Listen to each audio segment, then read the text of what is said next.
When seen through the lens of North Korean propaganda, he looks like the happy winner of a Best Job in the World contest.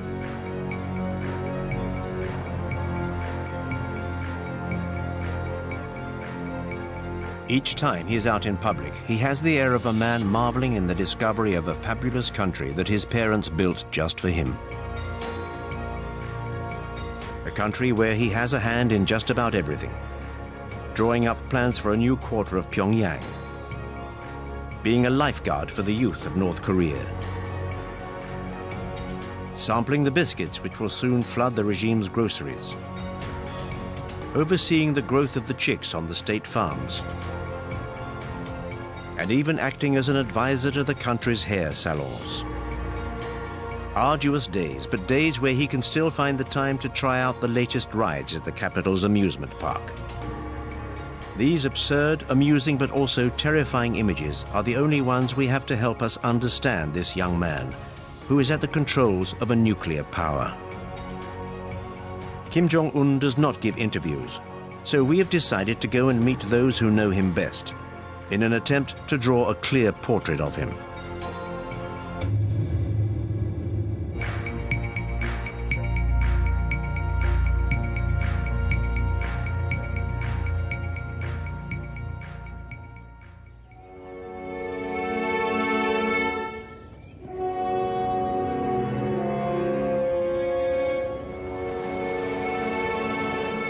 Our journey begins in the heart of the Swiss Alps, in Bern, the capital of the Swiss Confederation. This is the home of one of the biggest North Korean communities abroad. It's a discreet community, whose activities have nonetheless attracted the attention of a member of a consortium of investigative journalists.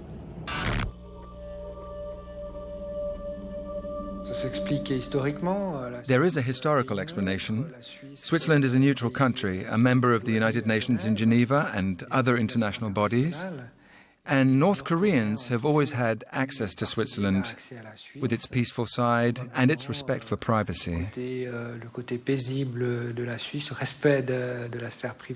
Many famous people have sent their children to be educated here in Switzerland.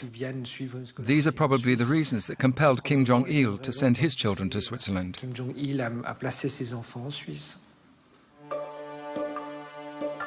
A study of Swiss administrative documents reveals the existence of a Mr. Pak, for whom in 1992 the North Korean embassy in Switzerland requested a visa and a posting to Bern.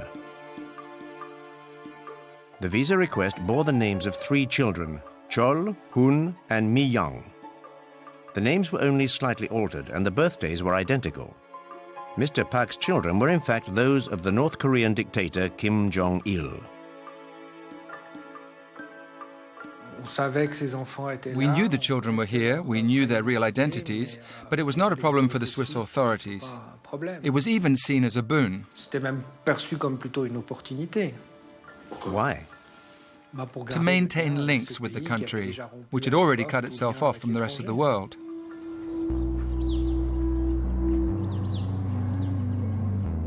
The unusual family spent a year living at the embassy in a residential suburb of Bern.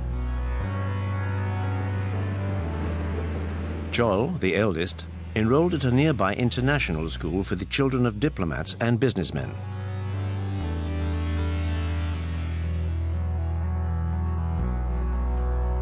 His brother, Hun, joined a state school in the town. He spoke German with his classmates. After a few difficult months, he was said to be a rowdy loner, but he finally made a handful of Swiss friends and settled into school life.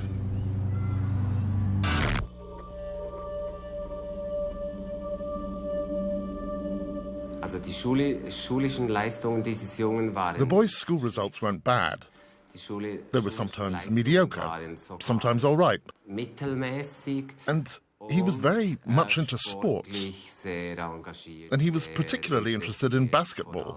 He was very keen and quite good at it.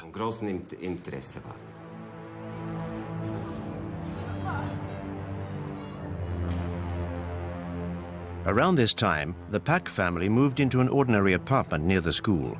Visitors were not welcome. But there were photos of the property on the estate agent's website, showing a standard middle-class family home. Living here meant the children could enjoy a free and easy life with their friends. They sometimes had lessons in Swiss democracy at school. They even got to visit the Swiss Parliament. And then, yes, he made friends. Some of them even told us that they were invited to his home to play Game Boy, etc. We also know that Kim Jong-un used to play basketball with his neighborhood friends, not necessarily of his own class, pretty much every evening. And that he was a perfectly pleasant kid, like all kids of his age. The pictures we have of Pak Hun are in sharp contrast with the images we have of Kim Jong-un. How can we be certain that this is the same man who spent his entire adolescence in Switzerland? Judicial identification experts compared the two images. Facial spacing, ears, teeth. There seemed to be no possible doubt. Added to which, another clue was unearthed by the Swiss Secret Service. A North Korean woman by the name of Ko Young-hee regularly arrived in Switzerland by private plane. The Swiss agents who tailed her suspected she was smuggling precious metals. But the truth was something else altogether.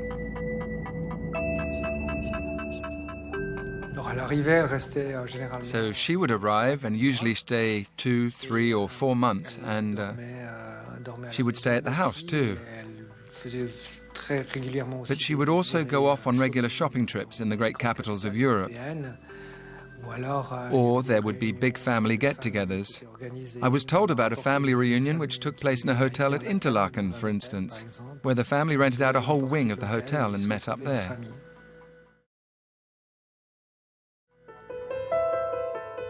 During the 90s, Kim Jong-il's private life was a state secret. Nobody knew about his 3 mistresses and 4 children. And when his health started to deteriorate, North Korea's neighbors were worried about who would succeed him and what might happen if Kim Jong-il were to disappear suddenly. But within the Kim family's secretive bosom, the decision had long since been made. The eldest son, Kim Jong-nam, would have seemed to be the natural successor in the Confucian tradition, just as Kim Jong-il had inherited power from his father. But Kim Jong-nam had committed several gaffes, among them an embarrassing arrest in Tokyo with a fake passport. He had wanted to visit Disneyland with his family.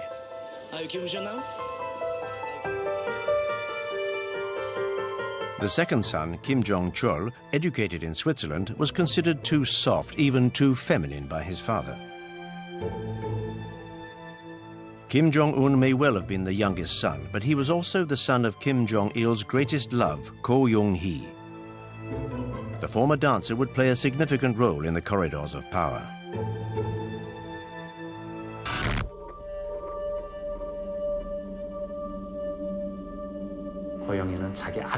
Ko Young-hee played an important part in ensuring that her son took over the reins of power.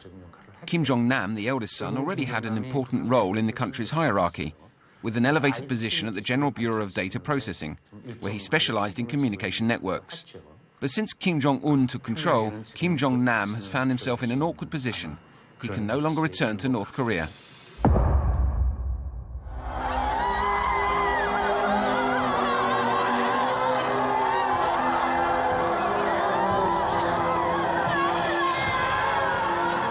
The 17th of December 2011, North Korea was in mourning.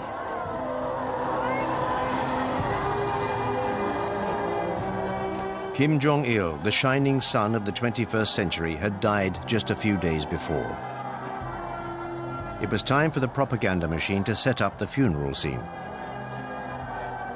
The funeral would also be the confirmation of the youngest son's accession, which had been confirmed to North Korea and the rest of the world a year earlier.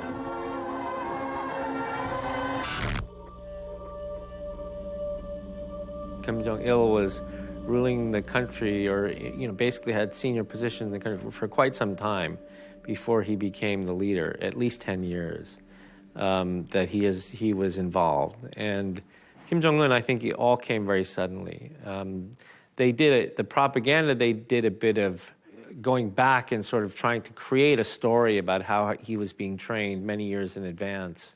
But that wasn't the case at all. I mean, the fact of the matter was that his father had the first stroke, and that's when they started becoming concerned about succession, and then he died quite suddenly. And I think the young fellow was not ready. There was a plan, I think, to have him become the next leader, but I imagine they were thinking 5-10 years, not 1 year. And so, you know, I think it was very clear from the funeral and everything, you know, the way he looked and the way he was behaving, that he was in shock and not really ready to take over.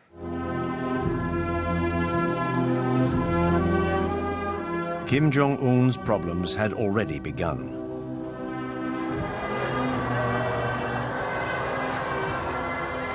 Did the aging generals gathered around his father's coffin see such a young leader in a favorable light?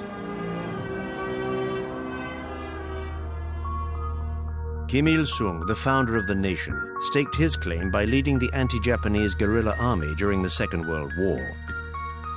Kim Jong-il was the regime's second in command for 15 years or so, and then assumed power after 50 years.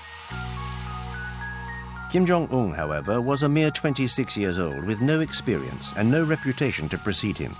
So in order to keep his grip on the reins of power, he embarked on a monstrous purge. The regime needed to be represented by a whole new generation. 북한의 worst period를 겪고 Today, Kim Jong-un needs to connect with people who remember the great famine from their childhood. 나라를 이끌어가야 되는 그런 지금 처지에 있죠. I believe it will be harder to maintain solidarity between the elite and the leader than it was for the two previous regimes. 응집력이라고 할까요? 유대 관계가. Things could be rather fraught, and so the power structure will be built on a foundation of differing interests and terror. 그다음에 이제 공포에 의한. You know, I think that there probably is a lot of internal churn there, because what seemed to be clear is that after Kim Jong-un did take power, he was trying to move some of the business concessions and the political power in the military that his father put there, right? His father believed in so-called military-first politics, and move it over to the party, or at least balance out the party and the military. All of the generals that were with Kim Jong-un by the hearse of his father in the funeral procession are all gone. None of them are left. And so very clearly he's wiped out a group and is trying to bring in a new group. The most prominent victim of the purge was just behind him during the funeral. His uncle, Jang Song-taek, married to Kim Jong-il's sister. Since the 70s, this member by marriage of the family had been at the very heart of power. His brothers were powerful generals. He himself had held a number of key posts in the armed forces and the economy. When Kim Jong-il's health first started to become a cause for concern, his name was mentioned as a potential successor, or at least as a regent to the dictator's young son. 2 years after coming to power, Kim Jong-un decided that his apprenticeship was over and had his uncle executed, along with most of his closest relatives.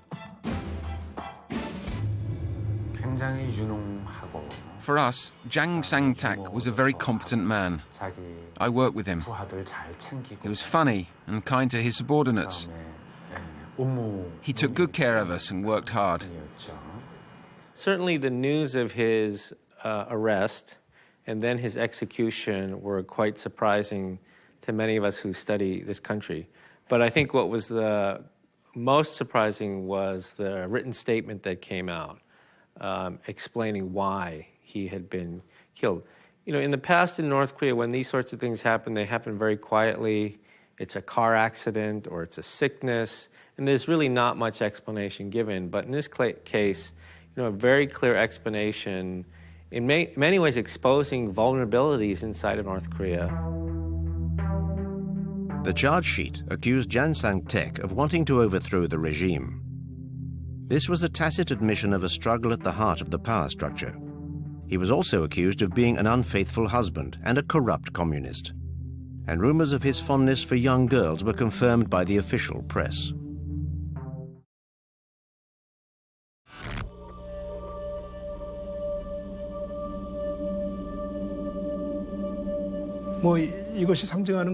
Jang Sang-taek's public execution was very damaging for the regime.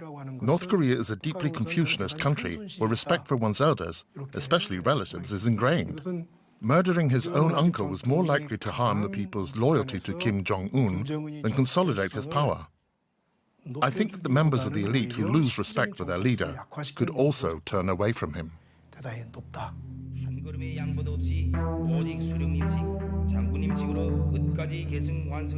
In order for his accession to power to succeed, Kim Jong-un decided to use terror to subdue the regime's old guard.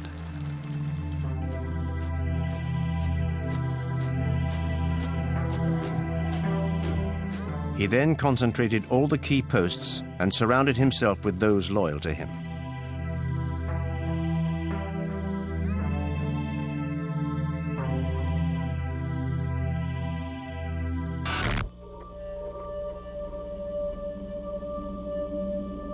I think that Kim Jong-un is in charge. I don't think that there are puppets behind him because I think the system is designed to only have one person in charge.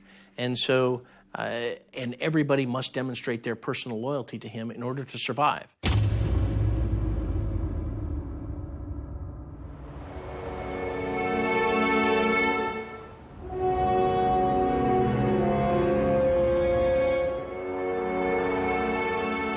"20 million Koreans live in the city of Seoul, the capital of South Korea. 20 million people more obsessed with their own success than with Kim Jong-un. However, closer scrutiny reveals that the whole city is ready for war. The military's control over the city makes it an impregnable citadel. A vast underground network was conceived as a shelter from any attack by the North. But people no longer notice the gas masks and the emergency rations provided in ever-dwindling numbers in the underground stations.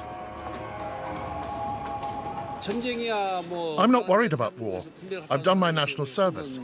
Their nuclear capacity, on the other hand, that does worry me greatly.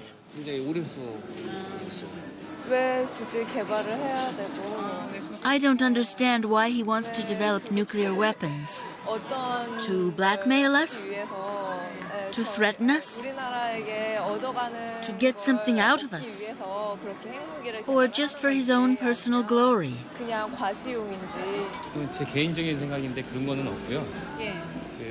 I'm not really afraid of war. Their nuclear threat seems to be their only survival mechanism.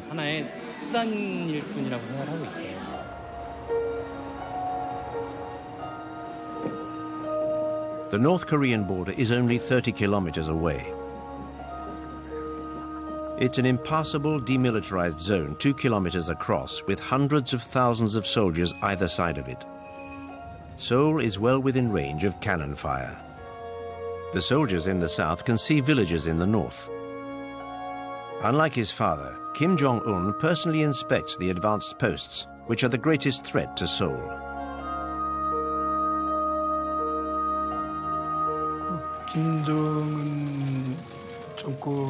The main difference that was felt in the early days of the Kim Jong-un era was that he seemed much more belligerent and hostile than Kim Jong-il. This was particularly noticeable in his military policy. It was very public. He didn't try to hide it. He stressed the importance of operations designed for a potential confrontation with South Korea. He increasingly put his armed forces on a war footing. This approach was illustrated by the training and exercises that the North Koreans were subjected to.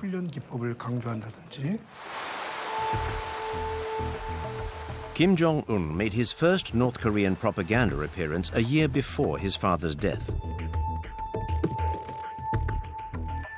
He was made a 4-star general, signifying his arrival at the heart of power. In North Korea, power means first and foremost the army. I believe that he attended, for a period of time, perhaps maybe 6 months, one of the military academies.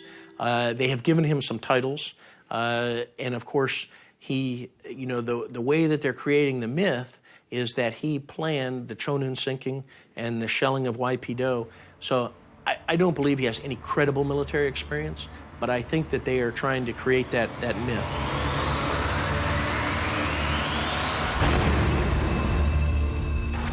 You know, he was given the title as a 4-star general in one of the People's Assemblies as they were making the transition, but not any experience that we know of. The propaganda says he's an artillery expert, so they try to create a myth around him that shows that he's a great warrior, a great military man. And I'm sure for the military in North Korea, you know, they probably don't like that, you know, that this young fellow with no experience all of a sudden gets 4 stars and is considered one of the top military brass in the country, even though he has no experience.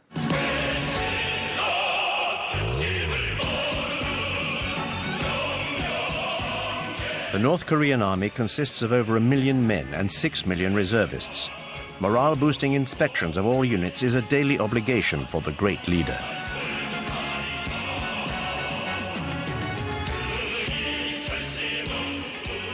But the army's thousands of tanks and hundreds of aircraft, inherited from Soviet-era Moscow, are all but obsolete.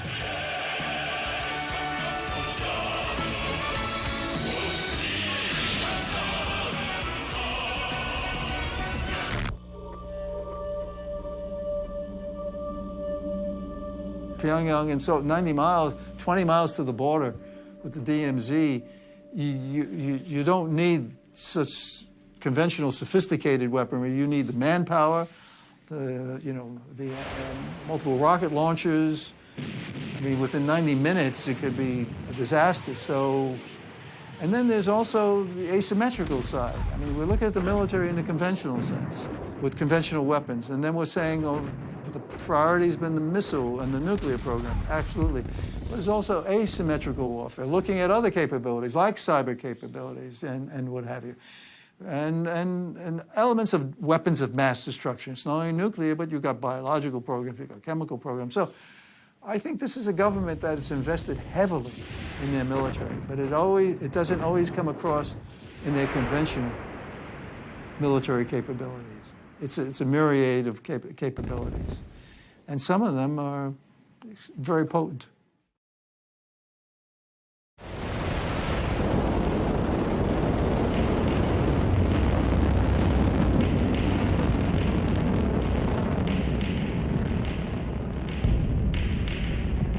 We all have to care about North Korea.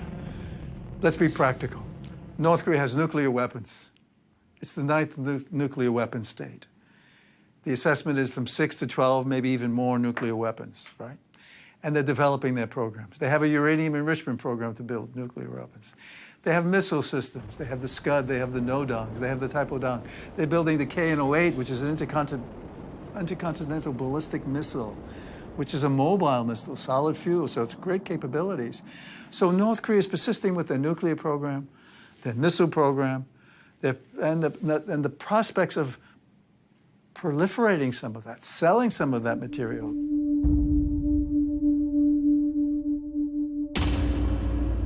Kim Jong-il's nuclear program was his grand project. But his son decided to carry it on and even to intensify its development. While its conventional arsenal was not up to the job of fighting its enemies, the atomic bomb became a North Korean obsession. Despite international objections, a huge amount of resources was poured into the project. Pyongyang believed that owning the atom bomb was the only way the regime could survive.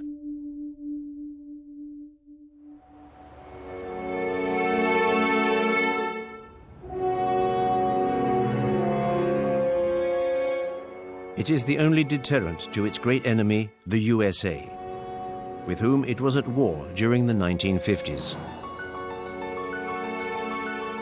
Washington perfectly well understands the relationship between the superpower and the small Asian country. The memorial to the Korean War is just a few blocks away from the White House. Since the 1953 ceasefire, the American government has kept a close eye on the Korean crisis. 30,000 soldiers are still stationed on the south side of the demilitarized zone. Crises and crisis management scenarios are constantly being re-evaluated. This show of strength is seen by Pyongyang as a direct threat to its survival.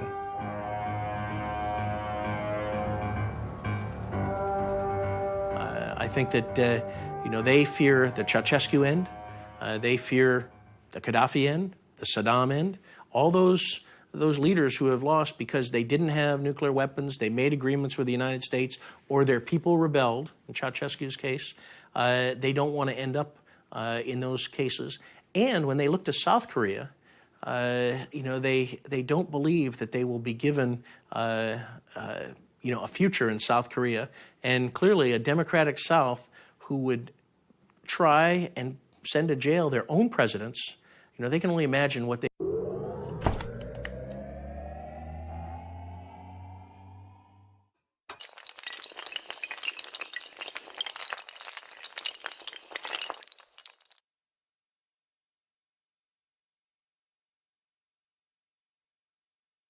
they would do to North Korean, to the regime, given the atrocities and crimes against humanity that they've committed.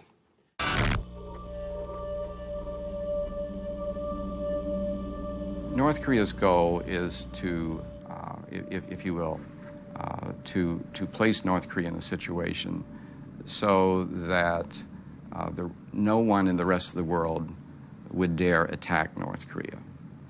Having said that, while the media today has tremendous focus on this question, can North Korean missiles reach Alaska or California or wherever, in reality, North Korea today has the capability of transferring weapons of mass destruction anywhere in the world through its trading companies, their affiliates, and a very sophisticated shipping network.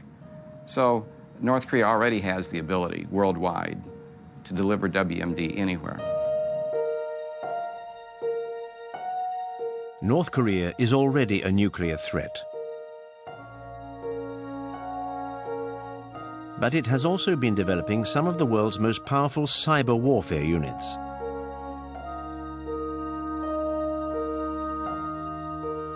For example, they attacked the South Korean financial system, as well as Sony's film studios in the US, in the wake of a comedy movie which openly mocked Kim Jong-un.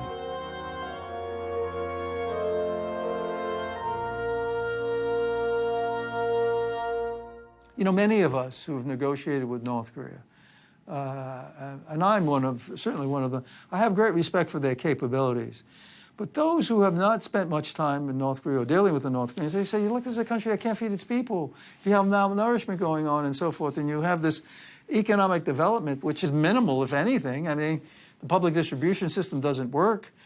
You compare North Korea to South Korea, I mean, there's no comparison.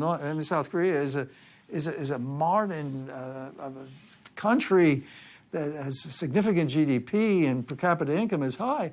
And North Korea, since the 60s, has just gone down and down, having been at a high level at one point and going down and down. So they've not done that in that way. But they have. But we should never underestimate their capabilities. When they put their mind to it, they're very effective. When they put their mind to a nuclear program, they're very good. Many people said they could never have a uranium enrichment program with spinning centrifuges. That's sophistication. Of course they could. Missile delivery systems, of course they could. You mentioned cyber. I'm of the school, yes. If they put their mind to it, they don't need an internet system per se. They need people who are focusing on cyber technologies, the tools necessary and how you do that and so forth. And they're very good when they put their mind to it. So I have high respect for the North Koreans when they focus their attention and put the resources behind it on capabilities, building capabilities.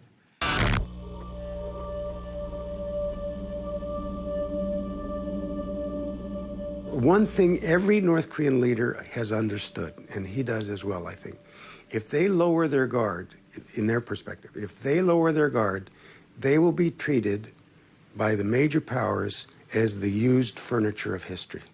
They'll simply be discarded, walked over, ignored. Otherwise, why pay any attention to them? So they have to make sure that people care about them, that people don't see just a dark spot on the map, which is the favorite thing we always show, but understand that this is a real, operating, not failing country with 24 million people that are somehow going to continue to exist and become more vibrant in Northeast Asia. That's a big, that's a tall order to fill, and who knows if he'll be able to achieve it.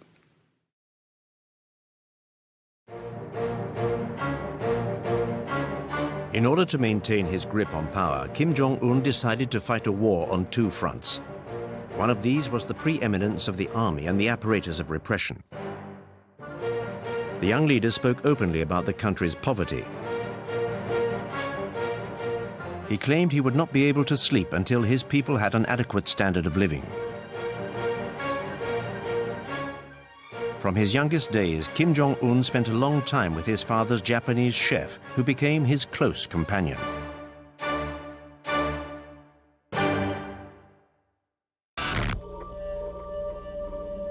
The Japanese chef recalls the future dictator's innermost nocturnal thoughts. I remember one night we started talking at about 11:10 p.m. When we had finished, I looked at my watch. It was nearly 5 a.m. We spoke of many things. He told me, "I've been to Europe, to Asia, to Japan several times. The shops are full of food. But in my country, there's none. Something should be done."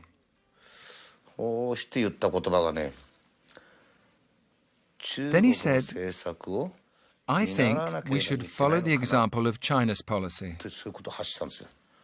When I heard that, I realized that he was determined to go down the route of economic liberalization and reform.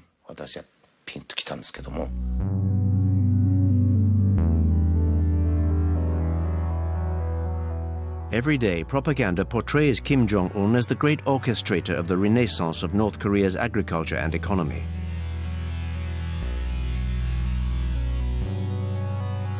Early results were modest, but the country seemed to have consigned to history the famines which decimated the population during the 90s. You know, in his first speech in April 2012, I got the impression that one of his main goals was to convince his own people and the rest of the world that this was, in one sense, a new North Korea. Many of the things that had happened in the past were of the past.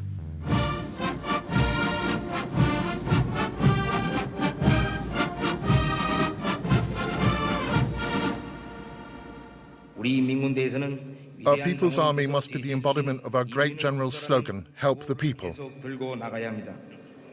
The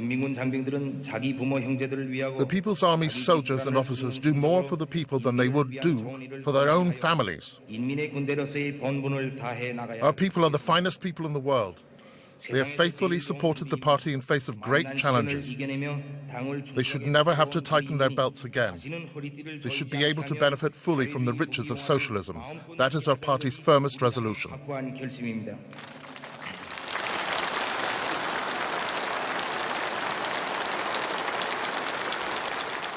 His focus is on the future. Now, he's going to be able to build the North Korea he's hoping for. And it looks to be something obviously more prosperous, able to stand up better against South Korea, even though they'll never catch up to South Korea, and to have a military strong enough so that they have to be taken seriously.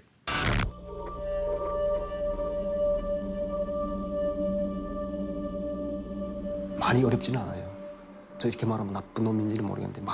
North Koreans do not live in abject poverty like they once did. We no longer have absolute famine. We now live relatively well. There's just a gap between rich and poor.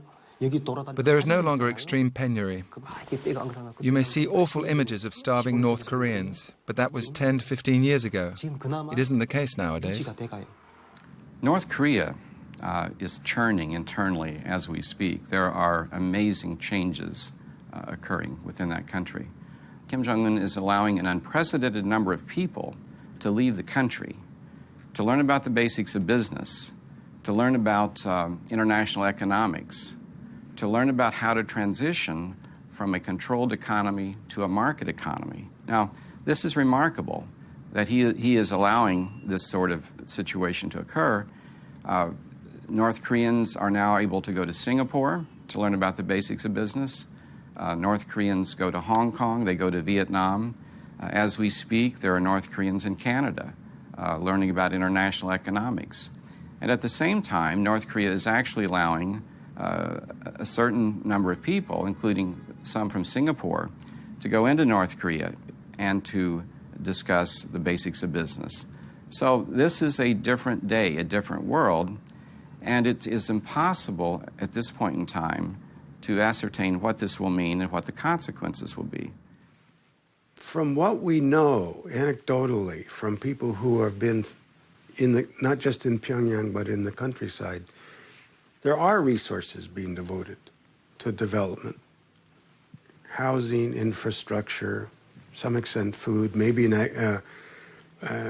the agriculture area, it looks as if there's some reforms or changes that are could lead to increased harvest. None of these things at this point are real big, and anybody in North Korea who's implementing them probably is a little bit worried that they might get reversed, because it's not yet clear that they've been completely and totally endorsed from the top. But there's a cumulative effect. A new economy for a political beast born of the Cold War. Just like when China's Deng Xiaoping opened the country for business while playing father of the nation. But North Korea's psychological control over its people reaches a whole new level, like that of a secretive sect. Will it be able to survive this new openness? I think in general, because they have no problem with getting cash, right, through small projects like Kumgang Mountain or the North-South Joint Industrial Complex, but something that really opens the country up to free market forces, that allows for free and open exchange. These are all things that may make them richer, but it is seen as a threat to political control. And that's what we've seen throughout Asia. You know, if the economies start to grow, you get middle-class incomes, they start demanding more political freedoms. You know, this is what we saw in Taiwan. It's what we saw in South Korea. We've seen this throughout history in Asia, and I think they're very threatened by that. So they're not willing to take the big steps in terms of economic reform, even though this young fellow spent some time in Switzerland, right, was educated in the West. You know, I think for exactly that reason, he understands the threats that come with trying to open up too much.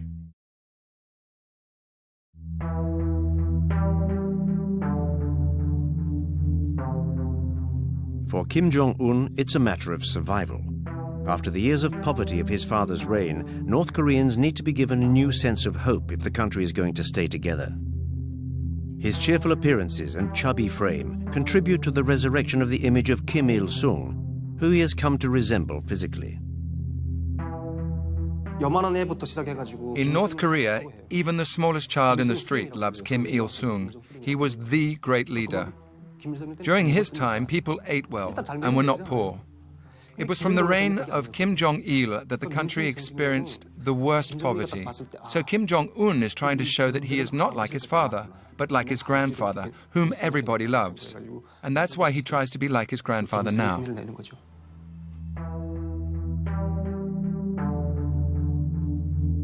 Grandfather Kim Il-sung, the revered founder of North Korea, is still the official eternal president of the country. At times during his reign, its development was faster than that of South Korea, thanks to the unconditional support of the Kremlin. But when the Soviet bloc fell, Pyongyang had to change its tune. Its economy fell apart, and under Kim Jong-il's rule, the country endured the Great Famine.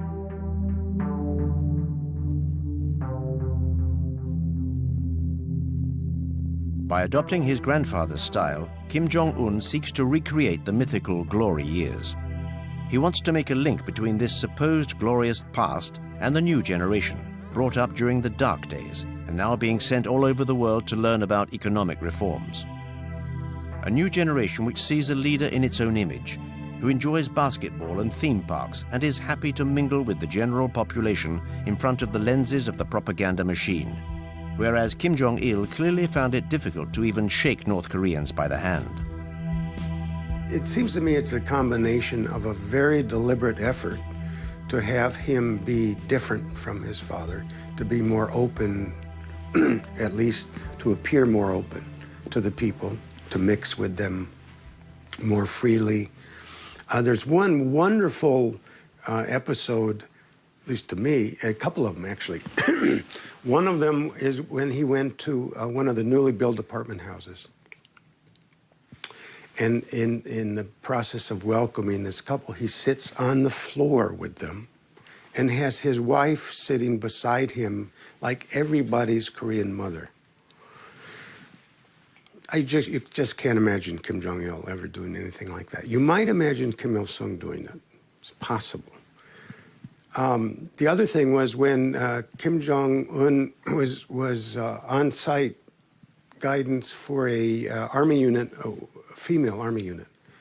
And when he was leaving, he didn't just take a picture with the entire unit. He stood there and the young women came up one at a time, like he was a rock star. They grabbed his arm and had their pictures taken. I was so astounded. I could not imagine that ever happening before.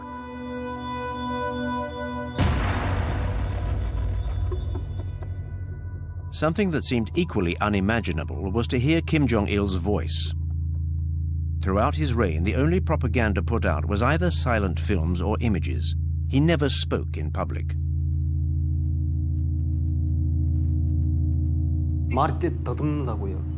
Kim Jong-il couldn't speak.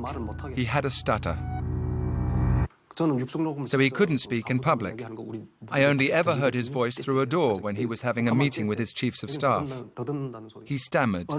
He struggled with language. Kim Jong-un, on the other hand, he can talk. Moreover, he talks like his grandfather. He even imitates his voice. So in the beginning, it was even said that Kim Il-sung had been resurrected. It had become like an actor's job to recreate his image.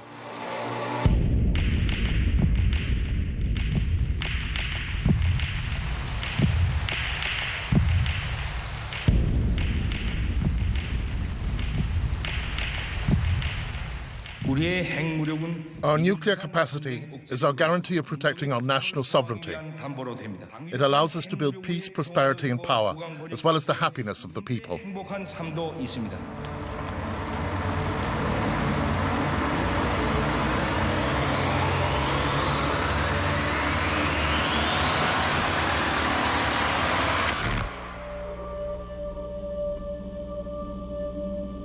세대가 좀 달라 보입니다. 김정일과 There is a generational difference, for one thing. 아무래도 외국 유학을 했고 In my eyes, Kim Jong-un and Kim Jong-il have different styles. Kim Jong-un studied abroad, so would have a closer understanding of international criteria. Therefore, he seems more normal than Kim Jong-il, who had too many wives and wanted to keep his family, especially his sons, hidden. Kim Jong-un will not be like his father. So I think he's trying to demonstrate that he has a relatively normal presidential style.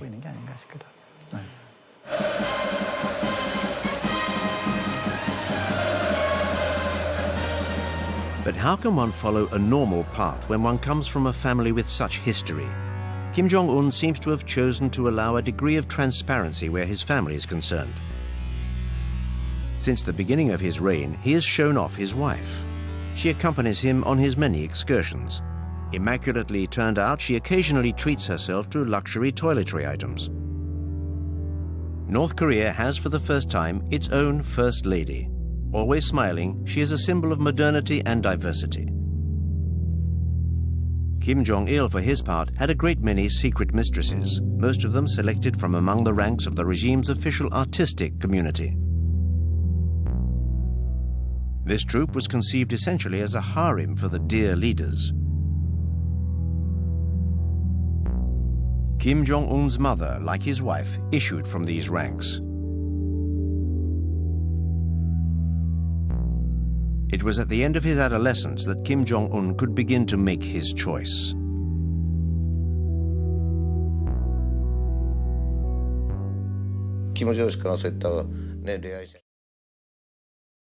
Kim Jong-un was never forbidden from going out with girls, but he just wasn't interested. He was just interested in sports. He was always playing basketball. But one day, I felt relieved. That day, amongst the pleasure brigade, there was a buxom young lady.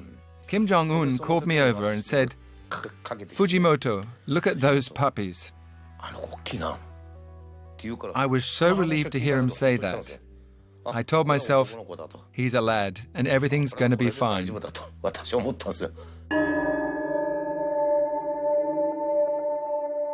There is one other woman to whom the regime is giving an increasingly significant profile.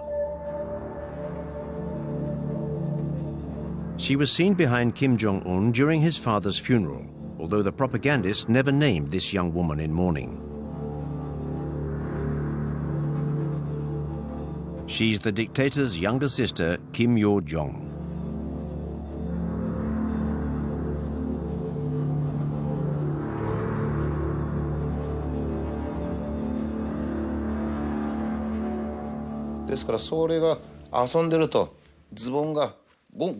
When she was playing and her trousers or her nappies would start to fall down, it was always Kim Jong-un who noticed. "Watch out," he would say, and he would pull them up. He was so fond of her, and he's still fond of her today.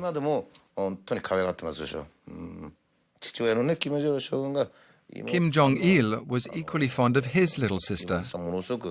So he's doing exactly what his father did, just the same. What's interesting is the strong women he surrounds himself with. There was a picture of him when he opened one of the fun parks. He's walking, not only got his wife, he had his aunt, Kim Jong-il's sister. He had his father's last consort, who was apparently a very strong woman. I can't remember if there was one or two more. So it's not completely a patriarchal system there, it seems to me. I guess he's listening to women as well. Kim Jong-un is grooming his sister for succession in case any crisis like a health issue should befall the regime.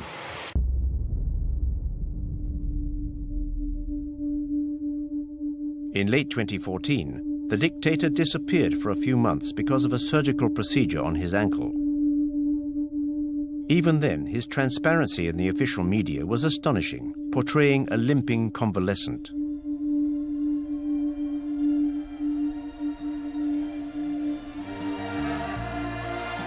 This remarkable contrast with the image of a living god so commonplace in Korea's daily life almost seems to embarrass even him. Just like when the soldiers he is visiting seem to be completely irrationally magnetized by his presence.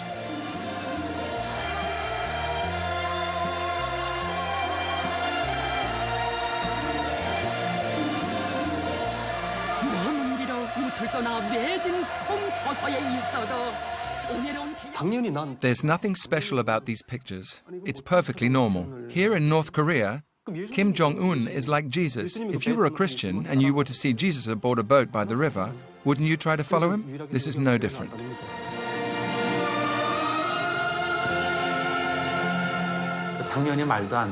Clearly, it's all very far-fetched. The great leader who can make grenades from pine cones, the great leader who can move at supernatural speed, even the weather is linked to his greatness. Every song sings his praises. You can't take it all too seriously. But brainwashing is very dangerous. When people are constantly exposed to songs, videos, and moving or even grandiose stories, they start to believe them. It's what's called mass psychology.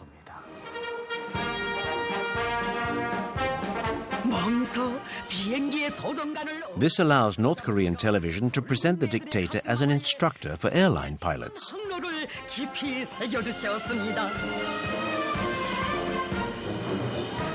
This scenario may appear ridiculous to an expert, but it's part and parcel of the regime's tenor. One question springs to mind when watching these images. To what extent does the main actor believe in the play? And to what extent has this fever-pitch propaganda influenced Kim Jong-un's persona?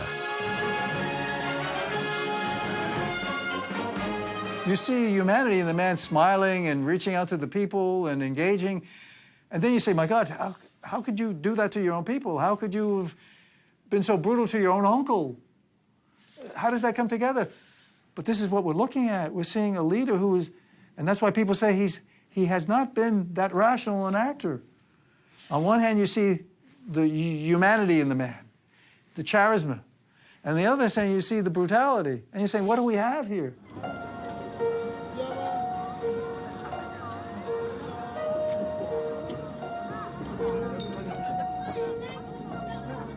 At the frontier between the two Koreas, the sentry posts have become tourist destinations.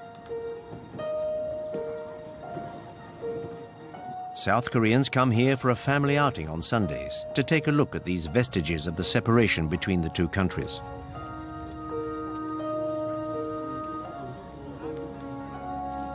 I don't know. It's difficult to get any real information about Kim Jong-un, other than what's disseminated by the media. But when I see that, I get the feeling that he won't remain in power for long. Even Germany reunified, and Korea is only a tiny little country, yet we remain separated. For Korea to be powerful and prosperous, I believe it needs to be reunified. Kim Jong-un, his demeanor worries me.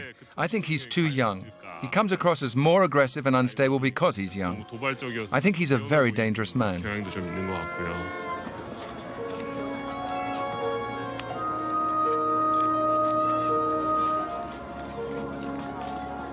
I would say stake my 34 years in the military on the South Korean military would defeat North Korea. But it will be bloody, it will be tragic. South Korea will suffer tremendous destruction, and as I started out saying, the entire world will be impacted, at least economically, if there is a war.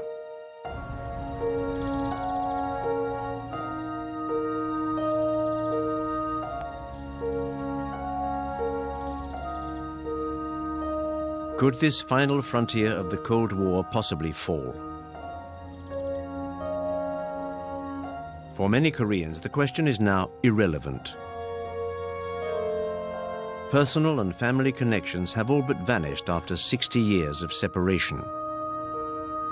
60 years of watching the Kim family show in Pyongyang, a soap opera which holds the keys to the future of the Korean peninsula.